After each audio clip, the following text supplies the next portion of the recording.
हमारे चैनल को सब्सक्राइब करें और बेल आइकन दबाएं। मैं कब से तुमसे कुछ पूछ रहा हूँ और तुम हो कि मेरी बात का जवाब ही नहीं दे रही हो। क्योंकि मैं नाराज हूँ तुमसे। तुम्हारी इस नाराजगी की वजह जान सकता हूँ? शादी में कितने लोग मेरी तारीफ कर रहे थे कि मैं सुंदर लग रही हूँ, मैं अच्छी लग रही हूँ। और तुम हो, तुम्हारे पास तो 2 शब्द तक नहीं है ना अपनी बीवी के तारीफ में। भाई, तारीफ उसकी की जाती है जिसकी खूबसूरती शब्दों में बयान की जा सके, और तुम्हारी तारीफ के लिए मुझे शब्द ही नहीं मिलते।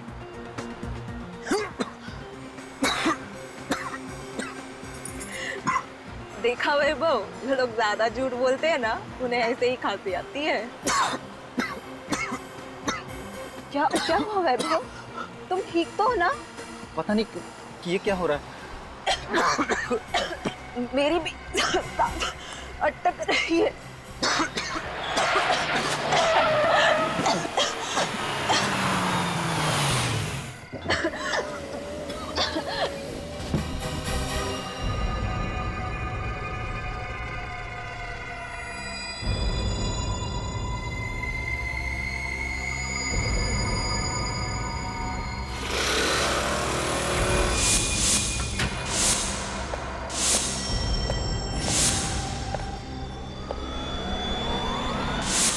अभिजीत, 25 और 26 को सिंगापुर में क्रिमिनल साइकोलॉजी पर एक बहुत बड़ी कॉन्फ्रेंस है। मैं चाहता हूं कि तुम और दया वहां होकर आओ। Morning sir. मॉर्निंग।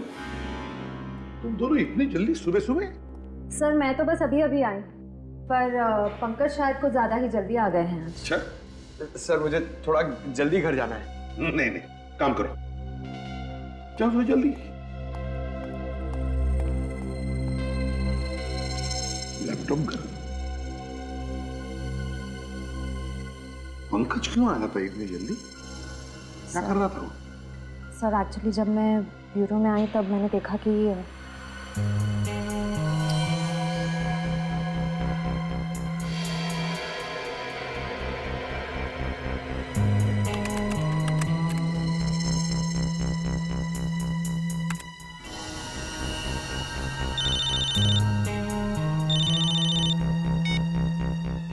हेलो। हाँ सूरज सर। हाँ, आपने जैसे कहा था मैं वैसे ही कर रहा हूँ। नहीं सर, ब्यूरो में मैं अकेला हूँ, कोई भी नहीं है। हाँ सर, सारी डेटा कॉपी हो रही है। सर कोई आ रहा है, मुझे आपको 2 मिनट फोन करने दो। कौन है वहाँ? पंकज। अरे श्रेया, तुम कब आई? क्या कर रहे थे तुम यहाँ? मैं योगा कर रहा था। बैठे बैठे ना थोड़ा पीठ अकड़ गई थी तो। टेबल के पीछे। आप तो योगा तो कहीं भी कर सकते हैं ना? सर मुझे पूरा यकीन है ये कुछ गड़बड़ कर रहा था। सर मुझे भी लग रहा है ये सूरज और पंकज कोई टेढ़ी खीर पका रहे हैं। हाँ सर, कभी ये दोनों लैपटॉप तोड़ देते हैं, कभी सबूत को छुपाने की कोशिश करते हैं। सर ऐसा लगता है जैसे ये केस को सुलझाना नहीं, उलझाना चाहते हैं। ये बात मेरे भी ध्यान में आई है काफी दिनों से, मगर क्या करें। सर ये लोग जहाँ से आए हैं वहीं वापस भेज दीजिए। एक मछली पूरे तालाब को गंदा कर देती है। वापस भेजने में कोई हर्ज नहीं है अभी, लेकिन ये लोग तो डीसीपी चित्रोली के टट्टू है ना। उन्हें अगर वापस भेज दिया ना तो डीसीपी चित्रोले यहाँ हमारे ब्यूरो में आकर तांडव करेगा। CID bureau? क्या 2 लाशें मिली हैं? कहाँ पे?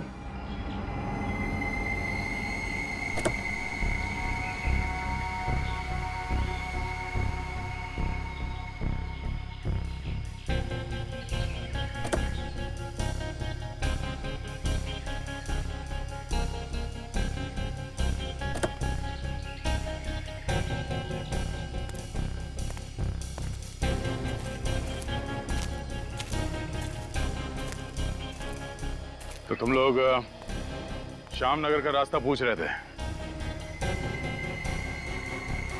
वो सर हम लोग रास्ता भटक गए थे, तभी मैंने ये गाड़ी देखी। दीपक स्टॉप द कार। क्या हुआ? वहाँ एक कार खड़ी है, शायद कार वाले को पता हो कि श्यामनगर का रास्ता कहाँ पड़ेगा। हाँ, उससे पूछते हैं। Good idea. मैं देखता हूँ।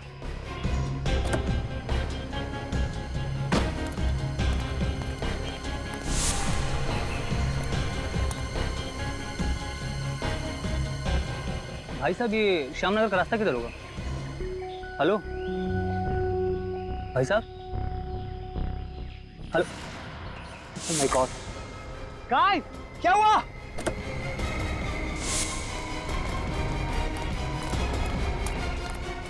क्या हुआ?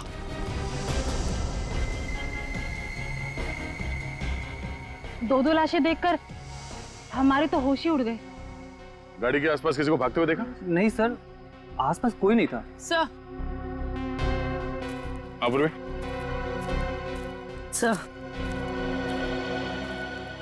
सर, इसके कान पे ये जो निशान है, लगता है किसी ने ईयररिंग खींच के निकाला है। सर, इसके गले पर भी एक निशान है।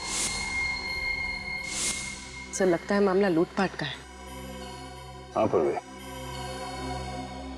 सर ये गहने वगैरह शरीर के ऊपर के हिस्से से गायब है। ये पैर में बिछुआ और पायल वैसे का वैसे ही, मतलब खूनी। गाड़ी के खिड़की से उसने इस जुर्म को अंजाम दिया है। सर, इन दोनों हस्बैंड वाइफ ने कितने सपने देखे होंगे सर एक दूसरे के साथ अपने भविष्य के लिए, और किसी खूनी ने सिर्फ चोरी करने के लिए इन दोनों को मार दिया। खूनी तुम्हारी तरह भावुक नहीं होते पंकज, वो सिर्फ अपना सोचते हैं, दूसरों का नहीं। कि शरीर पे कहीं भी चोट या जख्म का कोई निशान नहीं है।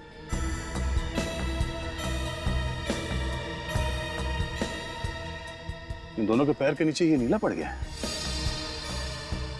लगता है इन दोनों को जहर दिया गया है।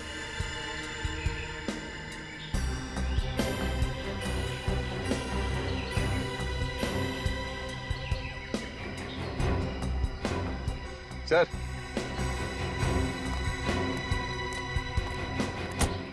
सर ये देखिए, इस गाड़ी से पेट्रोल पंप की रसीद मिली है। कल रात इन लोगों ने किसी पेट्रोल पंप से 2000 का पेट्रोल भरवाया था। इस पेट्रोल पंप में चल के पता करते हैं, शायद वहां से पता चल जाए कि इन दोनों को जहर किसने दिया था।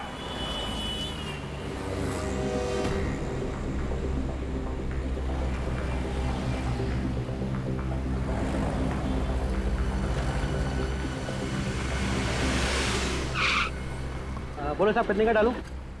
आज सुबह ही टैंक फुल किया है। इतना जल्दी पेट्रोल खत्म हो गया? गाड़ी का एवरेज खराब है क्या? CID की गाड़ी का एवरेज बहुत अच्छा है। फिलहाल तुम इस गाड़ी के बारे में बताओ। हाँ साहब, ये पर्ची तो हमारे यहाँ की है। हाँ, इस कार में पेट्रोल कल रात यहीं पे डाला गया था। हाँ साहब, भराया तो था। पप्पू, जी क्या बात है पप्पू? कौन है? साहब, ये लोग CID से किसी कार के बारे में पूछ रहे हैं। CID? क्या बात है सर? कुछ प्रॉब्लम है क्या? बहुत बड़ी प्रॉब्लम है। इस कार में जो हस्बैंड वाइफ कल जा रहे थे, उन दोनों का खून हुआ। खून? किसने किया? यही पता लगाने की कोशिश कर रहे हैं हम लोग। क्या बता सकते हैं कि इनके साथ कोई और भी था या ये दोनों ही थे? मुझे तो नहीं मालूम सर, लेकिन हाँ, गिरीश बता सकता है। कौन गिरीश? वो नाइट की शिफ्ट में काम करता है। जरा इस गिरीश को बुलाना। सॉरी सर, वो तो हॉस्पिटल में है। हॉस्पिटल में? क्यों? वो कल रात को 12 सवा 12 बजे के आसपास अचानक वो गिर गया और बेहोश हो गया। बेहोश हो गया? कैसे? पता नहीं साहब, उसे चक्कर आने लगे थे। इससे पहले कि हम लोग कुछ समझ पाते, वो धड़ाम से नीचे गिर गया। मुझे लगा कि बेचारा 2-2 शिफ्ट में काम कर रहा था, इसलिए थकान की वजह से ऐसा हो गया हो। कौन से हॉस्पिटल में भर्ती है ये? शांति शिविर हॉस्पिटल। शांति शिविर हॉस्पिटल। सर, ये वैभव और शिखा, ये लोग एक शादी से लौट रहे थे सर, जब इन पे हमला हुआ। और सर, हमला होने से पहले रात करीब 12 बजे ये लोग एक पेट्रोल पंप पर पहुंचे, जहां एक अटेंडेंट गिरीश ने इनकी गाड़ी में पेट्रोल डाला और इनके जाने के बाद वो बेहोश हो गया और हॉस्पिटल पहुंच गया। अभिजीत, ये पेट्रोल अटेंडेंट गिरीश का बेहोश होना और फिर उसके बाद में वैभव और शिखा, इन दोनों पर हमला होकर उनकी भी मौत होना, कहीं दोनों बातों में कोई कनेक्शन तो नहीं? सर, सर मैं अभी अभी हॉस्पिटल में गिरीश को मिलकर आ रही हूँ। डॉक्टर्स का कहना है कि उसकी बेहोशी की वजह थकान नहीं, कोई जहरीला केमिकल है, कोई जहरीली गैस। तो फिर अभिजीत इसका मतलब है कि ये दोनों शादीशुदा इसी जहरीले गैस के चपेट में थे और इन्हीं के जरिए इस गिरीश तक ये जहरीला गैस पहुंच गया। हाँ सर, गिरीश बच गया क्योंकि वो वक्त पर हॉस्पिटल पहुंच गया, लेकिन वैभव और शिखा की किस्मत इतनी अच्छी नहीं थी। मगर ये जहर है कौन सा? है कौन सा ये जहर जो 2 मिनट में आदमी दम तोड़ दे? सर, हाँ। सर इस जहर का नाम है फोलियम ब्यूरोक्साइटिस। हेलो तारिका जी। फोलियम ब्यूरोक्साइटिस। हाँ सर, ये जहरीला केमिकल मुझे वैभव और शिखा के फेफड़ों से मिला है। फेफड़ों में मिला है तो इसका मतलब है अभिजीत कि इन दोनों ही ये जहर किसी चीज से सूंघा है या फिर सूंघाया गया है। हाँ सर, क्योंकि बॉडीज में इंजेक्शन वगैरह का तो कोई निशान नहीं मिला मुझे। वही तो। और पेट में खाने पीने में कोई जहर नहीं मिला? पंकज, जब डॉक्टर तारिका कह रही है कि जहर सिर्फ फेफड़ों में था तो उल्टे सीधे सवाल पूछ कर परेशान मत करो इनको। मालूम है कितनी मेहनत लगती है सब ढूंढने में। अरे आप थक गई होंगी, मैं कुछ मंगाऊं आपके लिए? फिर कभी अभिजीत, आज थोड़ा लेट हो रहा है क्योंकि सालों के साथ पूना गए ना, तो सारी जिम्मेदारी मुझ पर ही है। सर उनके सब पूना गए हैं? ये तो बड़ी अच्छी बात है। मतलब दिन रात काम करके थक गए हैं बेचारे, पुणे गए हैं तो थोड़ा चेंज हो जाएगा।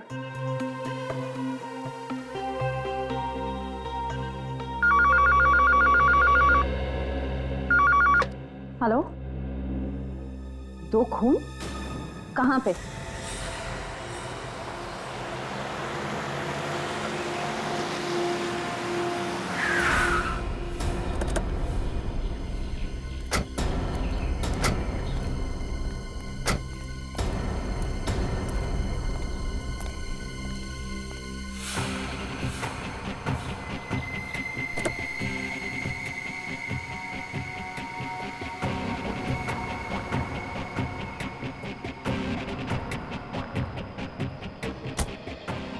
कमाल है, एक ही दिन में 4 खून। मैंने भी ठीक वैसे ही मारा गया जैसे वैभव और शिखा को।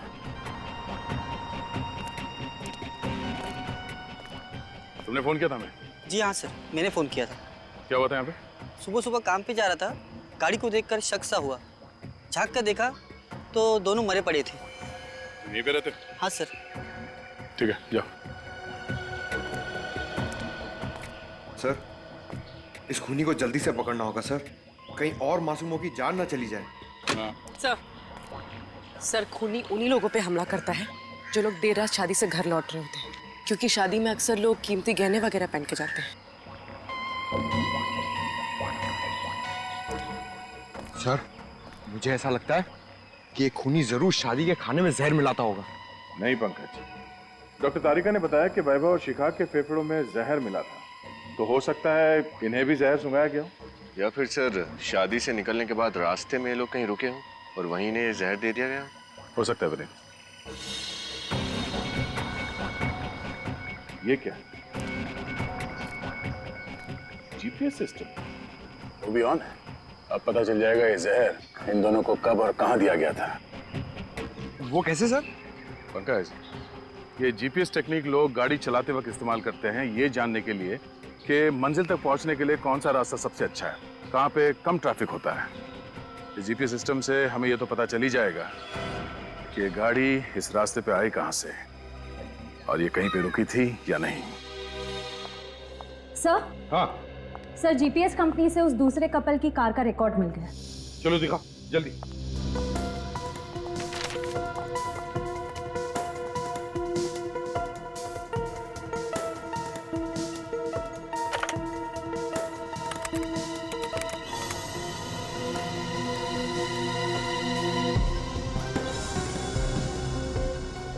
ये देखो अभिजीत, ये है वो शादी का हॉल, इसे हम पॉइंट ए कहते हैं। ये देखो, ये है पॉइंट बी, यहां पर इन दोनों की मौत हुई। सर पॉइंट ए से पॉइंट बी के बीच ये गाड़ी कहीं रुकी नहीं है। इसका मतलब इन दोनों को जहर शादी के हॉल में ही दिया गया है। एग्जैक्टली अभिजीत, ऐसा ही हुआ होगा। ये वैभव और शिखा ये दोनों भी तो इसी हॉल में गए थे शादी के लिए।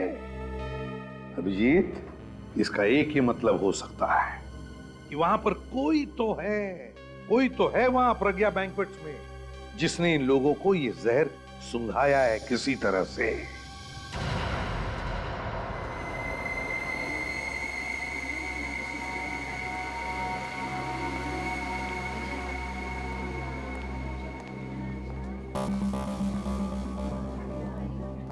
आसपास नजर रखना। अरे प्रकाश जी नमस्ते। ओ आइए सर, हम कब से आप ही का इंतजार कर रहे थे। कैसे हैं आप?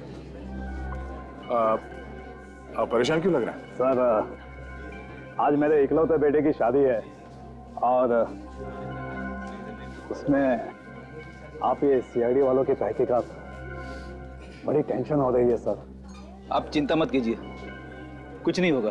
फिर भी सर डर तो लगा हुआ है ना। निश्चिंत रहिए आप, कुछ नहीं होगा, हम लोग हैं ना। और आपके सहयोग से ही आपके एक मेहमान की जान बचा पाएंगे हम। जी सर।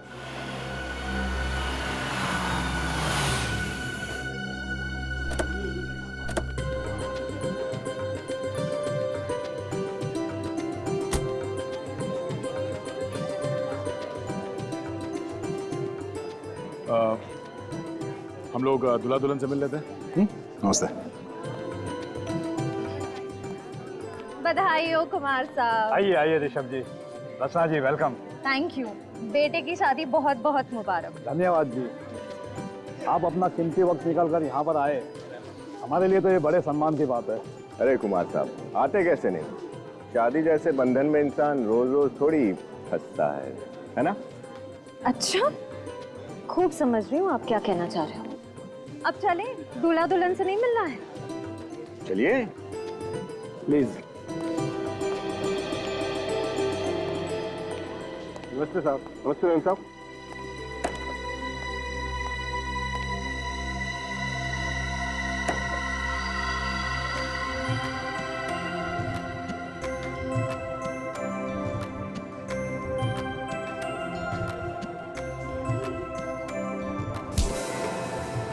भाई साहब जरा देख कर चलिए।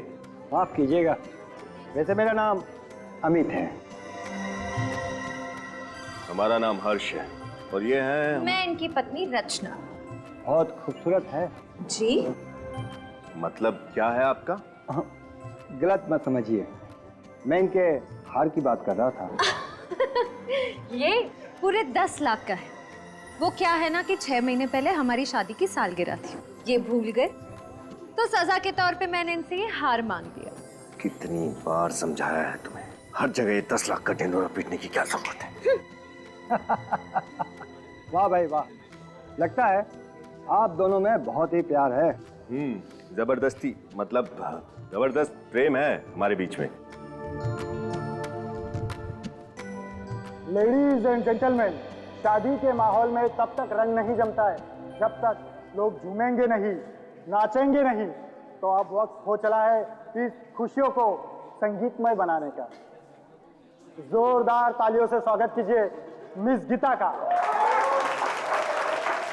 जो अपनी मधुर आवाज से आप सभी का मन मोह लेगी। Miss Gita.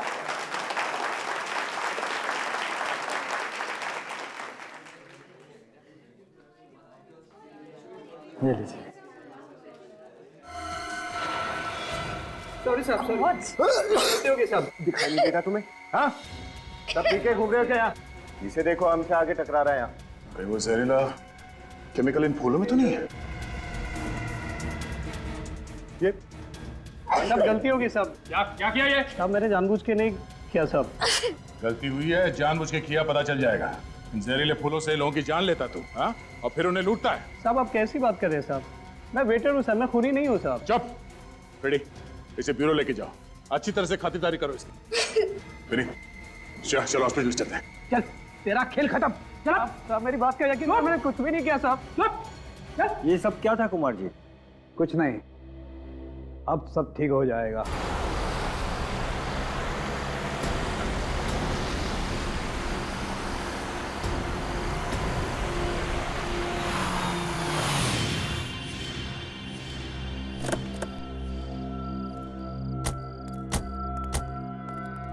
Oh no! Ready? Hey, what?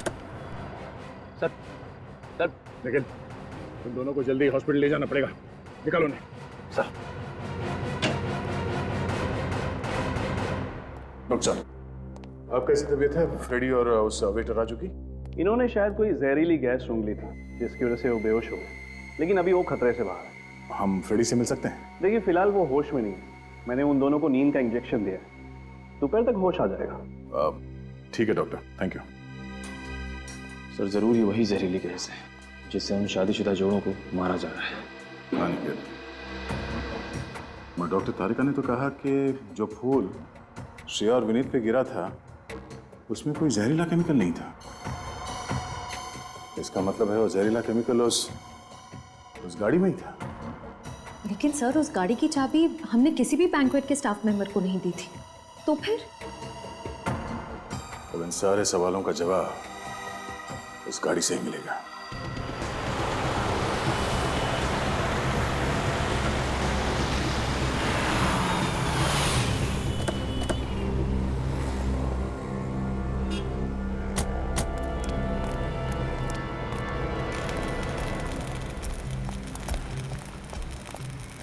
कुछ पता चला किशोर, गाड़ी के अंदर वो जहरीली गैस कहां से गई होगी? नहीं साहब, मैकेनिक की नजर से देखकर लगता नहीं है कि इस गाड़ी से किसी ने छेड़छाड़ की है। सब कुछ एकदम बरोबर है। तुमने अच्छी तरह से तो चेक किया है ना, बारीकी हाँ से? साहब, एकदम बरोबर है।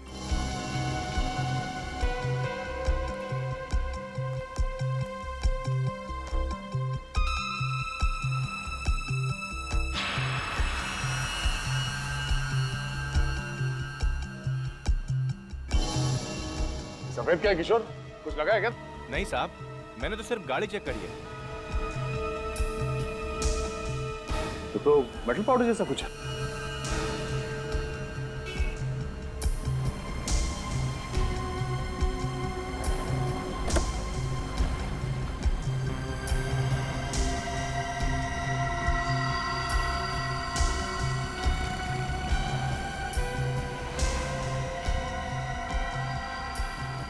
ओह, तो ये चक्कर है। क्या है सर? देखो, खुद ही देख लो।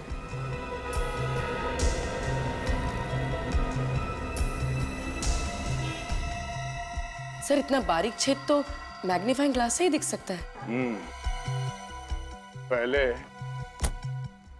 पहले यहाँ दरवाजे पे किसी ने ड्रिल मशीन से छेद किया और फिर उस छेद के जरिए अंदर वो जहरीली गैस डाल दी गई। लेकिन सर ये ड्रिल मशीन तो बिजली से ही चलती है ना?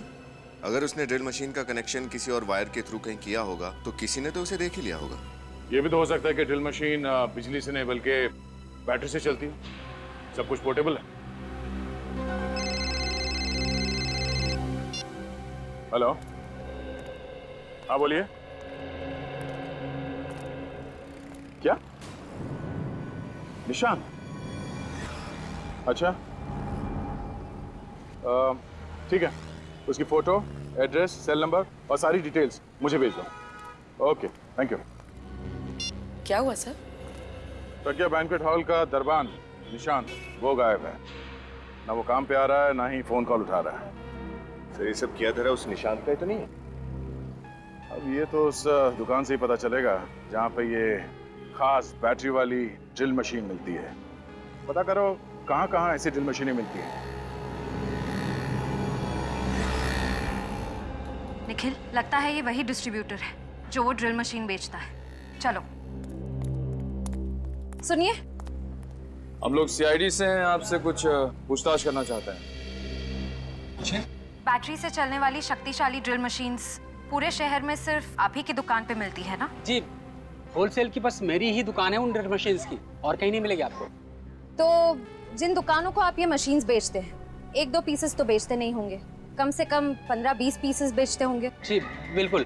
तो पिछले कुछ दिनों में आपने इस तरह बैटरी से चलने वाली ड्रिल मशीन अगर बेची है तो किसको बेची, याद है कुछ आपको? सर मैंने तो नहीं बेची, लेकिन मेरी दुकान पे एक छोटू नाम का लड़का काम करता था। उसे एक ग्राहक ने 500 रुपए ज्यादा का लालच दिया, उसे उस मूर्ख ने बेच दी। छोटू, बुलाओ उसे। जी मैंने उसे निकाल दिया। काम से निकाल दिया? तो क्या आप उस ग्राहक को पहचानते हैं? जी बिल्कुल, वो पहले मेरे पास आया था। जब मैंने उसे मना कर दिया तब शाम को दोबारा आया। जब मैं दुकान पे नहीं था तब छोटू ने उसे दे दी। ये यही था वो?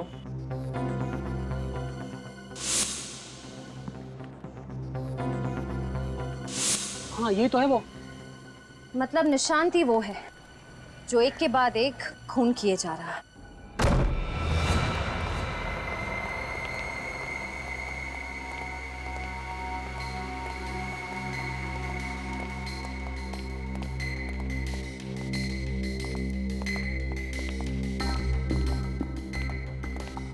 लगता है अपने परिवार के साथ 9 तो 11 हो गया।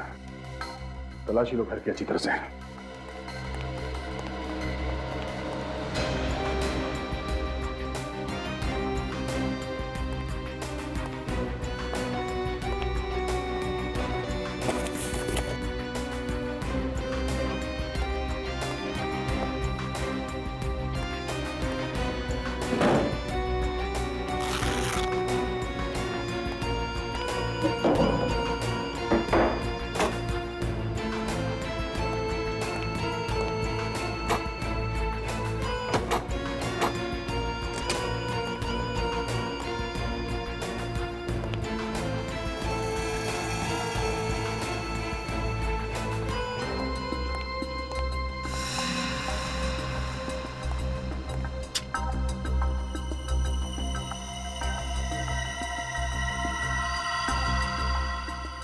निशांत और निशांत की बीवी।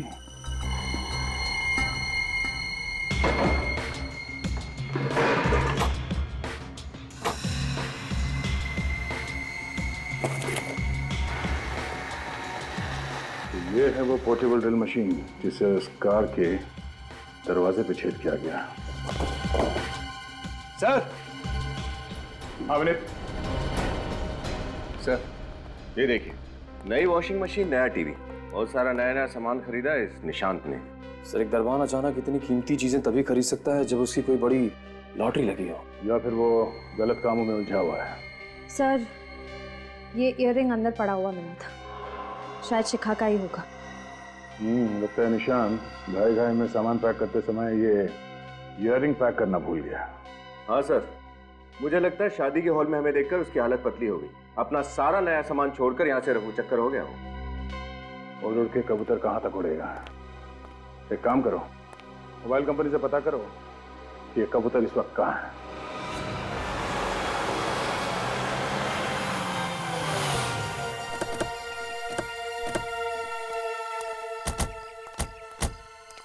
सर आखिरी बार निशान का मोबाइल यहीं पर था। यहाँ पे ये देखो,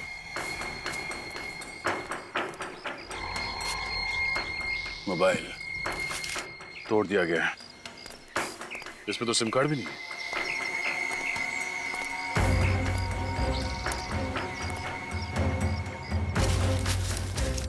सर। हाँ देखिए सर, फावड़ा पड़ा हुआ है, मिट्टी भी लगी हुई इस पर ताजी। एक काम करो, आसपास देखो कहीं खुदाई का काम हुआ है क्या।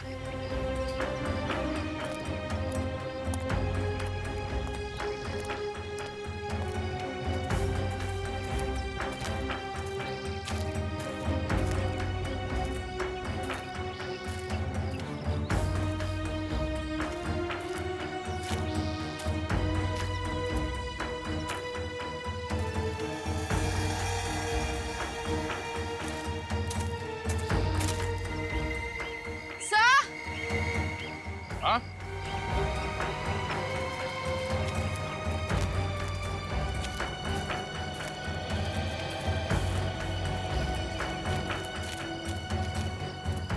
सर ये देखिए, सर यहाँ मिट्टी खुदी हुई है।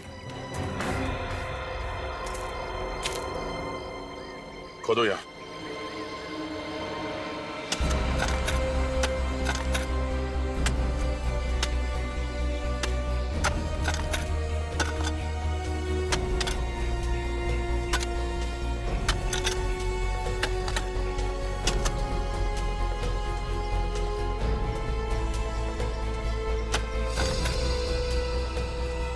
सर। हाँ? हटाओ इसे।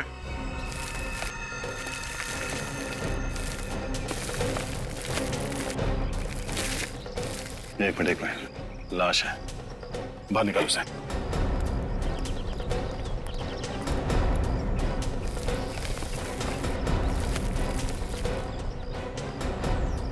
संभाल के। सर ये निशांत है। निशांत? सर इस केस से तो मेरा सर चकरा गया। अब इस निशांत को किसने मारा होगा? उसी ने जिसने ये सारे खून किए हैं और चोरियां की हैं। उसने इस निशान का इस्तेमाल किया सिर्फ हमें गुमराह करने के लिए। हाँ तारिका, क्या पता चला इनके बारे में? सर मुझे 2 बातें पता चली है जो आप लोगों को खूनी के काफी करीब ले जा सकती है। अच्छा, वो क्या? तो ये देखिए, इसके गले पे ये खरोचों के निशान जो शायद खूनी के साथ हाथापाई की वजह से हो गए हो। सर उस जंगल में जहाँ पे हमें निशांत की बॉडी मिली थी, वहां पे हमें निशांत का टूटा हुआ मोबाइल भी मिला था।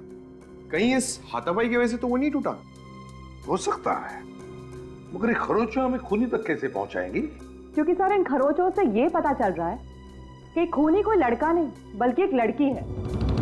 लड़की है? वो कैसे? सर इन खरोचों के अंदर मुझे नेल पॉलिश के ट्रेसेस कुछ अंश मिले, और सिर्फ इतना ही नहीं, निशांत के नाखूनों में मुझे चमड़ी मिली है जिसकी डीएनए रिपोर्ट भी यही बता रही है कि खूनी एक लड़की है। नेल पॉलिश की ट्रेसेस मिले, और दूसरी बात क्या है? वो ये कि इसे भी वही जहरीला केमिकल दिया गया था जिससे उन शादीशुदा जोड़ों का खून किया गया था।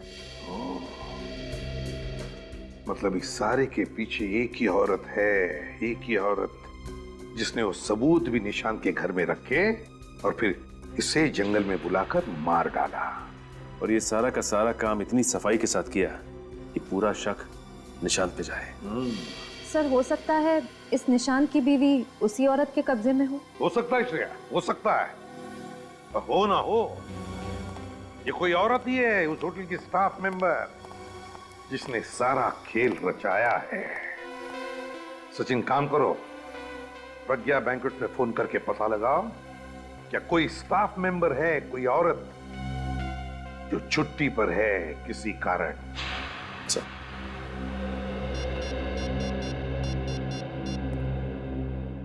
हेलो, हाँ मैनेजर साहब जी। अच्छा ये बताइए कि आपके फीमेल स्टाफ की कोई मेंबर कल से छुट्टी पे है क्या? जी क्या? ओके, आपकी मदद के लिए बहुत बहुत शुक्रिया जी, थैंक यू सर। मैनेजर के हिसाब से एक लड़की है जो कल अचानक छुट्टी पे निकल गई।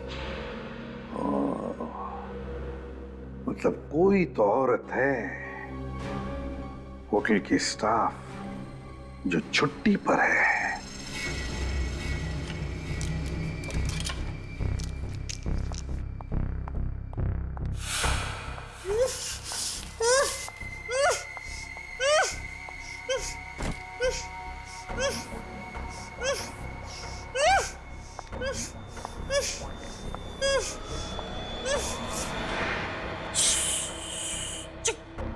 एकदम चुप।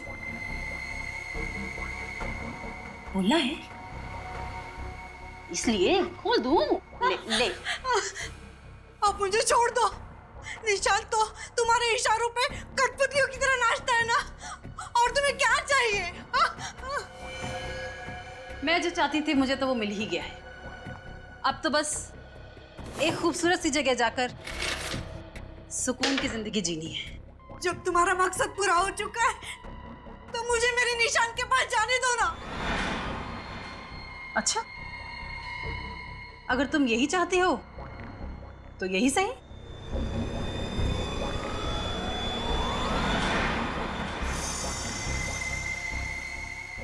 ये क्या कर रहे हो? ये क्या कर रही हो तुम? वही जो तू चाहती है। निशांत के पास जाना है ना तुझे? निशांत?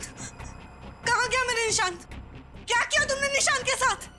मार डाला मैंने उसे। नहीं, ऐसे नहीं हो सकता, ऐसा नहीं हो सकता। ये सच नहीं है ना?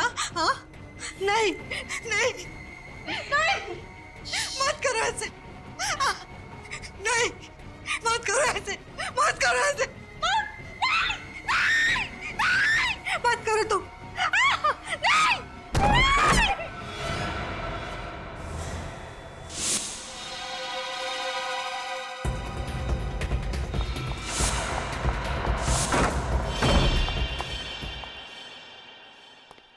बहुत हो गया गीता जी, अब तुम्हारा खेल खत्म। खेल खेल अभी खत्म नहीं हुआ है, खेल तो अभी शुरू हुआ है।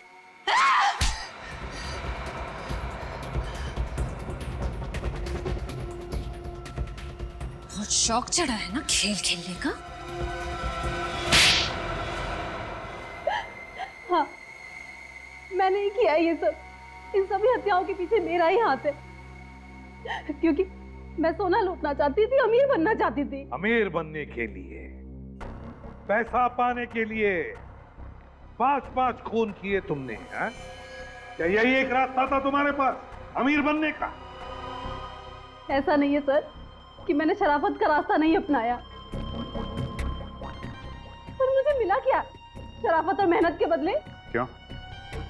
ऐसा क्या हुआ तुम्हारे साथ? एक अमीर इंसान के यहाँ मैं काम करती थी। एक दिन उसके यहाँ सोने की चोरी हुई और उसने सारा इल्जाम मुझ पर डाल दिया। वो तो सबूत ना होने की वजह से मैं बच गई, वरना मैं भी जेल में होती इस वक्त। और इसलिए तुमने वो बैंक्वेट हॉल ज्वाइन कर लिया, वहां गाना गाने लगी, ताकि तुम अमीर लोगों पर नजर रख सको और फिर उन्हें अपना शिकार बना सको। हाँ सर, मैं उनमें से अपना शिकार चुनती और निशान को खबर कर देती। जब लोग मेरा गाना सुन रहे होते तब निशांत अपना खेल शुरू करता, मौत का खेल। वो पार्किंग लॉट में जाता और ड्रिल मशीन के जरिए कार में छेद करता। हाँ मैम साहब, हाँ ठीक है, काम हो गया मैम साहब। हाँ हाँ हाँ, देख लिया मैंने। Okay ma'am.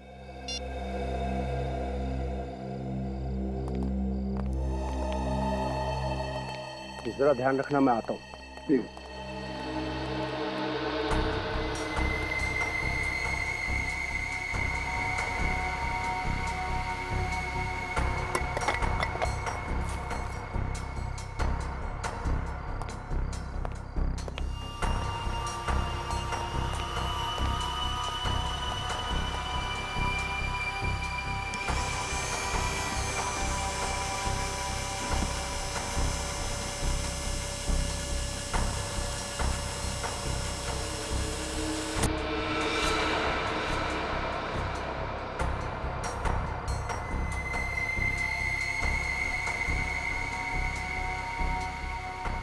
जैसे ही हमारी चुनी हुई कार शादी से निकलती, मैं और निशांत उसका पीछा करने लगते।